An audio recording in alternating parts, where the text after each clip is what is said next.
오늘 성준이 인사하고 가는데 되게 허전하더라. 되게 잘했다라고 생각하면서도 이제 못 보내? 되게 허전하더라. 나는 허전한 거 되게 좋아하니까 다 합격해서 나가라. 나 허전한 거 되게 좋아해. 좀 허전하고 싶어. 어쩜 딱 들어오면 너희들 막 선생님이 이러면서 막 질문하기 시작하면 막 짜증이 막 밀려와. 제발 허전하자. 네. 그래서 빠른 속도로 12월 2일 날 다 나가시길 바랍니다. 12월 2일 날 다시 뛰는데 남는 아이들은 자사를 써야 되는 아이들이 남죠. 자사 어디서 쓰는 아이들 남죠. 그러니까 12월 2일 날 다 나가기를 바란다. 자, 열을 흡수하는 상태 변화는 주변의 온도를 낮춥니다. 열을 흡수하는 상태 변화를 이용한 걸 찾으라가 이 시험의 이 문제의 핵심이겠죠. 열을 흡수하는 상태 변화를 이용한 걸 찾아라가 핵심 내용입니다. 그러면 열을 흡수하는 상태 변화에 뭐 있죠? 물론 뭐 있냐? 기화가 일어날 때 기화의 열 흡수로 주변 온도 낮춘다 이 얘기입니다. 또 뭐 있어요? 융해열이 있고요. 또 네, 승화열이라고 하는 거는 여러분들 두 가지 중에 어떤 걸 표현하는지 얘기하셔야죠. 뭡니까? 고체가 기체로 바뀌는 승화가 일어날 때 열을 흡수하게 되면 주변 온도 낮춰요 라고 하는 거죠. 자, 이것과 반대되는 개념도 존재합니다. 열을 방출하는 상태 변화가 일어나서 주변의 온도는 뭡니까? 높이는 상태 변화도 있겠죠. 그게 뭐 있습니까? 액화가 있고 그 다음에 응고가 있고 거꾸로 기체가 고체가 되는 승화가 있는데 그 중에서 대표적으로 몇 번이 그 얘기를 하고 있는 걸까요? 몇 번입니까? 자, 몇 번이 열을 방출하는 반대되는 상태 변화를 얘기했을까요? 3번에 이걸 놓겠죠. 맞습니까? 그래서 지금 어차피 이 문제는 또 안 나옵니다. 대신에 거기에 있는 대표적인 예들 1번부터 5번까지가 어떤 예를 나타내는지는 짚고 넘어가시는 게 맞습니다. 답을 구하려고 하지 마십시오. 똑같은 문제는 안 나올 거니까. 그래서 방출하는 상태 변화를 이용한 게 뭐가 있습니까? 이걸로요. 이걸로는 뭐가 뭐 되는 겁니까? 열을 방출하는 액체가 고체가 되는 응고 열 방출을 이용한 상태 변화를 얘기하겠죠. 자, 그렇다면 열 흡수 방출을 이용한 게 또 있나요? 3번, 4번을 빼고는 나머지는 그것과 관련이 없다는 얘기죠. 그러면 1번은 뭐에 대한 얘기일까요?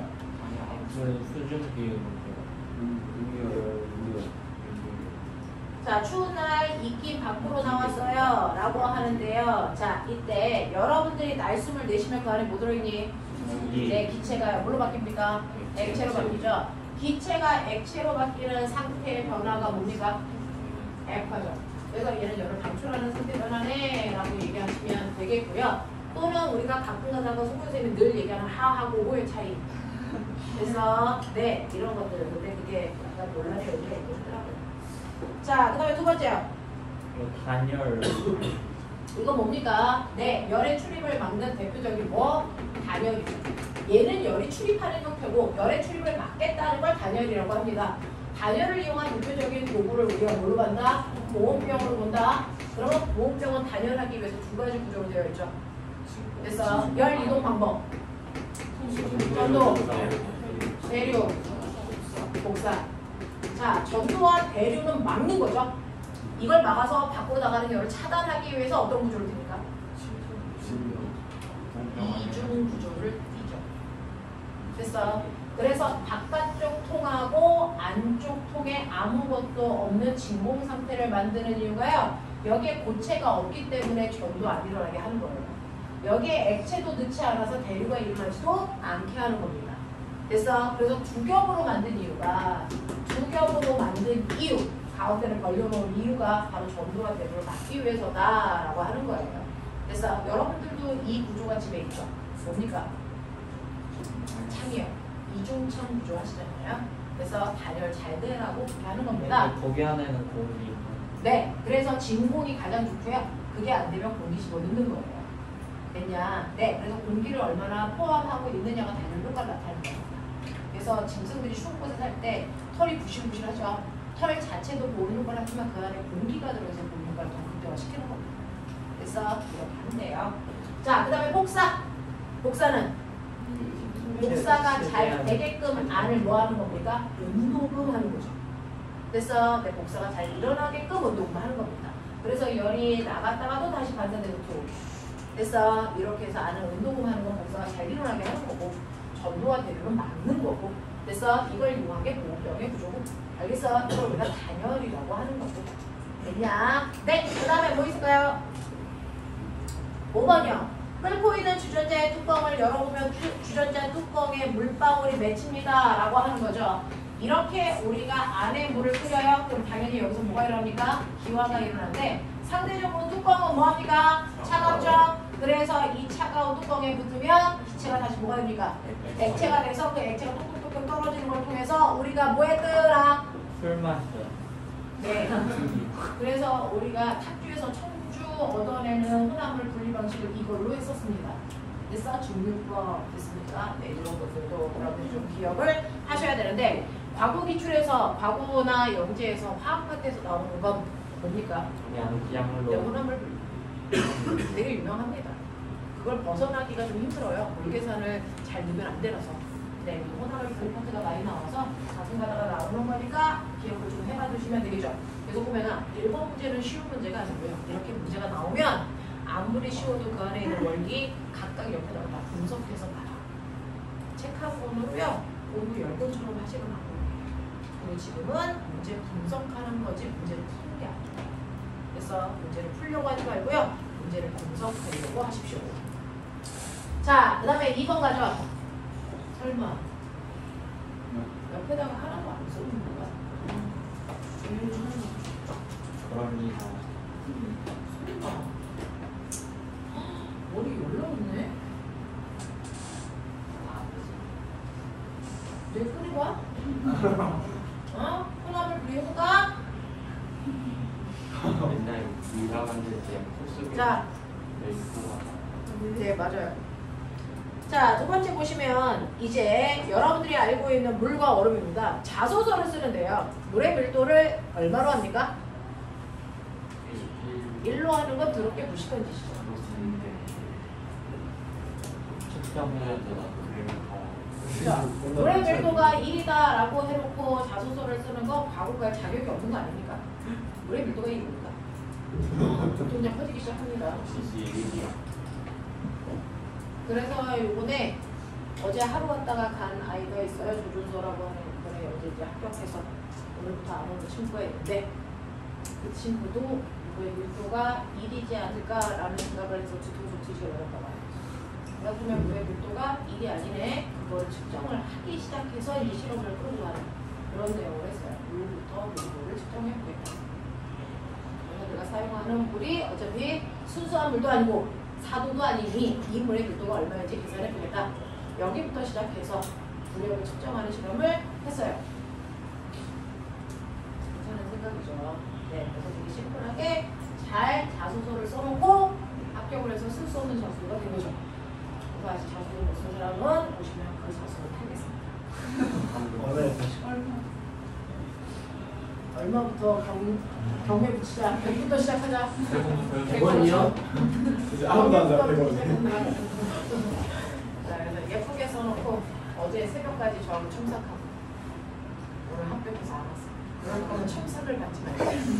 저도 어제 잠을 못 잤단 말이에요. 그랬습니다. 자, 그래서 여러분들이 보시면요.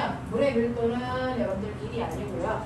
그래서 제가 또 1이라고 할 수 있길래 물의 온도 범위가 얼마예요? 0도에서 100도인데 그게 1기압 조건해서 밀도의 범위를 보니까 밀도의 범위가 1에서부터 대략 0.998인가? 여기까지 나오더라고요. 그죠? 별 차이는 없지만 미세한 실험에서 오차를 발생시킵니다. 그래서 네, 우리 하수구 같은 경우에도 오차를 발생합니다. 너무 미소야. 미소 값인 것 같죠. 근데 그게 양이 확대되면 엄청난 일을 받거든요. 미소하지 않아요. 그런 것들을 깨닫는 실험들을 하고 계시는 거예요. 자, 그래서 물의 밀도도 여러분들 온도에 따라서 다르다. 그래서 항상 물에 대해서 거론하기 전에 물의 온도 측정하고요. 순수한 물이 아니고 우리가 쓰는 건 수돗물입니다. 그렇기 때문에 밀도를 1로 잡는 건 무식한 짓이에요. 그죠? 라는 얘기를 제가 해마다 하고 있어요. 그래도 해마다 올라오는 아이들의 단합의 힘은 대단합니다. 물의 밀도는 1이라고 늘 모든 학년마다 얘기해주고 있네요. 자, 그 다음에 얼음은요. 얼음의 밀도 찾아봤거든요. 0.9 정도 나올까요? 네, 그 정도 되더라고요. 그래서 얼음의 밀도도 압력과 온도에 따라 또 다를 텐데 그 정도는 평균값에 같습니다.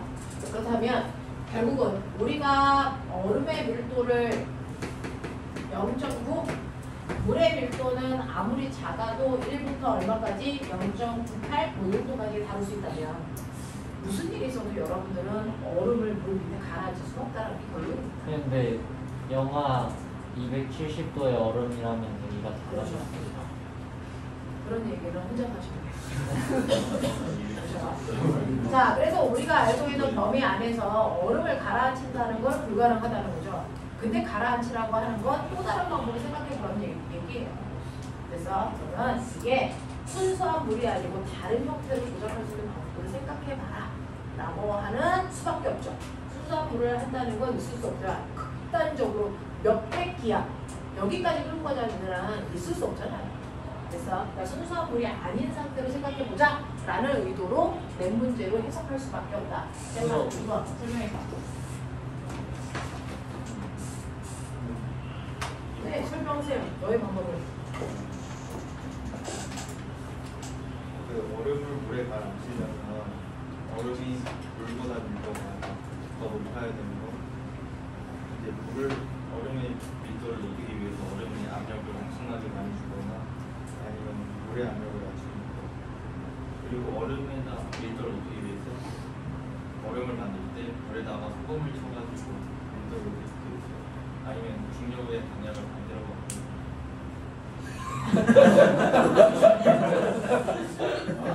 그럼 그게 뜨는 거야? 결국 뜨는 거잖아. 가라앉는 게 아니고.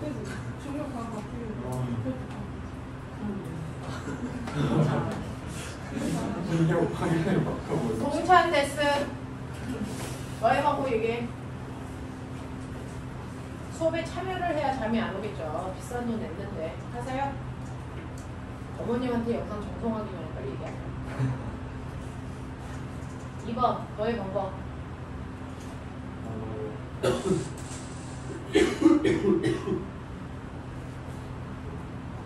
자, 저렇게 하시면 떨어집니다. 실제로 오답은 합격할 수 있지만 답을 얘기하지 않고 머뭇거리는 거는 가산점을 줄 이유가 없거든요. 그러니까 모르는 문제는 반드시 있어요.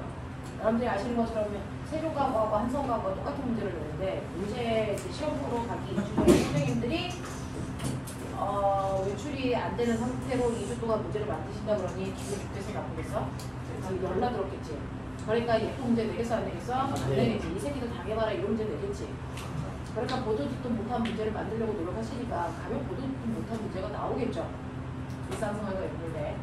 그러니까 여러분들이 많은 지식을 가지고 있고 사고력이 엄청 높고 창의적인 아이들은 풀겠지만 그렇지 않은 우리가 같은 일반적인 아이들이 뭔 말이야? 라고 하는데 그럴 때 문제를 푸는 방법은 우리가 중학교 1학년 때부터 3학년 때까지 배웠던 문리면 문리 단원들 생각해봐. 그것과 연결돼서 가르치면 돼요. 그러면 이거는 뭘 이용해서 푸는 문제인 거는 같아. 거기까지 유추하면 거기까지만 설명하면 된다. 이 문제는 무엇을 묻는 문제인 것 같은데 저는 어디까지는 생각했는데 정확하게 답을 유도하는 과정까지는 아직 하지 못했습니다. 라고 얘기하시면 돼요. 알겠어? 대신에 네가 거기까지 생각했다라는 게 맞는 거야. 차별점. 그러면 가능해요. 알겠어? 정답을 얘기하지 말고요. 이 문제의 의도 파악하려고 봐. 그래서 점수표에 보시면 문제 의도 파악에 대한 점수를 주는 단이 있어요. 정답률에 대한 점수를 주는 단이 또 다른 단에 있어요. 그거는 0점이어도 의도 파악을 제대로 했느냐 그리고 과학적 원리를 정확하게 이해했느냐 항목대로 다 있어요. 정답에 대한 건 그쪽 미비한 점수입니다. 그러니까 그거 날리셔도 된다. 대신에 아무 말도 안 하면 올 빵점입니다. 뭐라도 얘기하시고 뭐라도 하시고 여기서 절대로 머뭇거리지 마라. 그런 아이를 바로 절대 과거는 부수면죠. 이 문제의 의도가 뭔지 정확하게 파악하고 언변술이 뛰어날 필요는 없지만요. 논리는 갖추고 설명할 수 있게끔 하시고요. 아까 재훈이처럼 아무 말이나 막 하다가 오류가 발생하지 않게끔 말은 아무 말이나 많이 할 필요 없다. 아는 것만 정확하게 얘기하고 나옵니다. 그래서 저 다 10개 얘기했어요. 그 중에서 3개가 오르면 차라리 7개만 얘기하는 게 낫습니다. 맞죠? 그렇게 가셔야 된다. 자, 그래서 이번 문제의 의도는요. 밀도 차를 이해하고 있느냐라는 얘기입니다. 밀도는 뜨고 가라앉는 성질을 이용한 거라서 지금 밀도가 작은 얼음을 가라앉히기 위해서는 밀도를 크게 하는 수밖에 없어요. 그럼 밀도를 크게 할 수 있는 방법은 여러분들이 얘기하는 것처럼 압력을 극단적으로 높여서 얼리는 방법도 존재할 수도 있겠지만 현실적이지 않잖아요. 그러니까 현실적인 방법은 얘를 밀도가 큰 물질로 만드는 겁니다. 그럼 어떡합니까? 이 얼음을 얼릴 때 물에다가 소금이 아니고 왜 소금이니? 물에다가 물보다 밀도가 큰 물질을 섞어서 얼리면 된다라는 거야. 그중 하나가 소금일 뿐이야.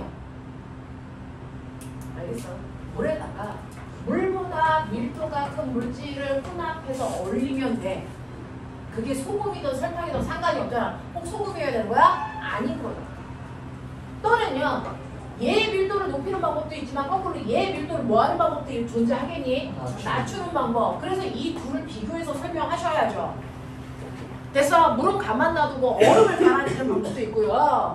얼음은 가만 놔두고 물의 밀도를 낮춰서 얼음을 가라앉게 하는 방법도 있잖아요. 두 가지를 분리해서 설명하는 거예요. 되겠어? 그러면 물의 밀도를 작게 하는 방법은 뭡니까? 상대적으로 물보다 어떤 아이를 밀도가 작은 아이야. 가벼운 아이가 아니고 밀도가 작은 아이를 뭐라고? 섞으라고. 밀도가 작은 아이 중에 대표적으로 뭐 있을까요? 메탄올 같은 것도 섞으시면 우리가 밀도를 크게 해서 쭉정이 가라앉히고 띄우고 했던 거 기억나죠? 거기에서 나온 번진 문제예요. 밀도차를 이용한 혼합물의 분리. 납득하니? 그러니까 똑같이 물이라도 물보다 밀도가 큰 애를 섞을 거냐 물보다 밀도가 작은 애를 섞을 거냐에 따라 물의 혼합물의 성격이 달라지잖아요. 그걸 이해하고 있는지 모르겠다는 거잖아요. 물에 아무거나 넣는다고 해서 밀도가 커지는 건 아니라고. 알겠어? 이런 얘기를 하는 거거든요. 그래서 내가 얼음을 만들 때 조작법 물을 어떻게 조작하면 돼? 그래서 뜨고 가라앉는 거 내가 조작할 수 있어요 라고 하는 걸 보겠다는 거야. 근데 그냥 우주에서 얼음에다 물 붓겠다. 그러니까 극단적인 방법들 우주로 가요. 중력 방향을 바꿔 이런 극단적인 방법들은 가능하면 안 쓰는 게 좋죠. 그거는 마치 면접이 아니고 무슨 개그 시험장 같은 느낌인 거잖아요. 그죠? 그래서 가능한 성실한 질문. 그래서 이렇게 가는 게 맞습니다. 그리고 답을 얘기할 때 여러분들이 비교치가 있으면 정확하게 뭐하고 뭐를 어떻게 하겠다라는 의도 설명하고 가시더라고요. 지금 여러분들 이 밀도 몰라서 여기 있는 사람 아무도 없어요. 지금. 없길 바랍니다. 그럼에도 불구하고 매일 여기 와서 열심히 수업하는 이유는 내가 알고 있는 걸 조금 더 논리적으로 잘 표현할 수 있는 방법들을 배우러 오시는 거예요. 그거 하시라고요. 왜냐하면 밀도 잘 모르는 사람들은 이건 없을 겁니다. 넘어가죠. 문제 의도 파악 분명하게 하시라고 했어요. 자, 3번이요. 3번 태호야 이게 정답 3, 4, 5번을 생각했는데 압력이 높아진다고 해도 기체의 분자 성능은 변함이 없어서 1번은 그렇지 않고 압력이 높아지면 기체 분자 자체의 부피가 줄어드는 것 같아서 그렇지 않고 네, 말씀하세요. 기체 압력이 낮아지면 기체 분자 사이가 좀 넓어지고 기체 압력이 높아지면 식은도 분자는 영향이 커지고 기체 압력이 낮아지면 분자가 식은도 때문에 횟수가 적어져서 생성이 나왔습니다. 네, 2번 보시면요. 기체의 압력이 높아진다고 해서 기체 분자 자체의 크기가 커지거나 작아지는 거 아닌 거죠. 입자 사이의 거리만 변화하는 거기 때문입니다. 됐죠? 자, 그랬을 때 얘는 우리가 배운 것 중에서 뭐와 관련된 문제입니까? 이건 압력과 부피 사이의 관계를 물어보는 거죠. 멋진 말로 뭐? 보일 법칙 얘기하는 거예요. 자, 그럼 보일 법칙에 대해서 쭉 자기 스스로가 한번 정리할 수 있는 이 문제를 통해서 계기를 만드시라는 얘기겠죠. 됐죠? 그러면 압력이 커지면 당연히 부피는 뭐해지는?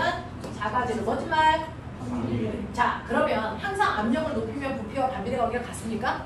아닌 경우가 훨씬 많은 거 아세요? 그래서 아닌 경우가 훨씬 많습니다. 실제로 이상적인 그래프 이건데요. 실제로는 이렇게 갑니다. 그래서 같은 압력에서 부피가 훨씬 더 뭐해진다? 커진 상태다. 그러니까 맨 처음에 1기압이었다가 내가 이걸 2기압으로 만들 거야. 그러면 당연히 1기압일 때 부피가 10m면 2기압일 때 부피가 얼마야 되는데 5리터여야 되는데 5리터보다 뭐해진다? 커집니다. 그 이유가 뭐냐고요? 내부 에너지 입자 간의 반발력 입자 사이의 반발력? 너무 작다. 입자 사이의 반발력? 온도 증가해서 온도가 왜 증가하죠?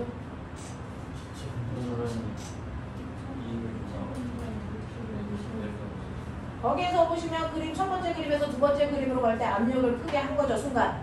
압력을 순간 크게 했을 때 그 안에 있는 입자들의 운동 속도는 변하니 안 변하니? 안 변하는데 공간이 좁아지니까 그 아이들끼리의 충돌 횟수가 뭐하니? 증가하면 온도가 뭐해지는 거니? 높아져요. 온도가 높아지면 부피 뭐합니까? 커지죠. 그래서 압력과 부피가 정확하게 반비례 관계를 갖기 위해서는 전제 조건이 깔리죠. 뭐 해야 된다? 온도가 일정해야만 이 일이 발생하는데 실제로 압력을 크게 하는 순간 온도를 일정하지 않다. 그래서 압력을 크게 했다가 온도가 원래 온도가 될 때까지 눌러주고 있어야 부피가 절반으로 줄어든다. 무슨 말인지 알겠냐? 라고 하는 거죠. 그래서 맨 처음에 압력을 2배로 했을 때 부피가 절반으로 줄어든다는 건 잘못된 내용입니다. 그래서 온도가 일정한 상황에서만 가능한 일이다 라고 하는 거. 자, 고일법칙의 대표적인 예 뭐 있을까요? 오, 기포가 위로 올라갈수록 점점 커진다. 풍선을 놓으시면 풍선이 위로 올라갈수록 점점 커지다가 커진다. 가자 봉지를 가지고 비행기를 탔더니 가자 봉지가 빵빵해지다가 비행기가 날아갔다. 뭐 이런 얘기 하는 거죠. 겁니다. 됐죠? 네, 이게 바로 고일의 법칙. 자, 잠깐만 끊었다가 3교시 때 오늘 자소서를 마무리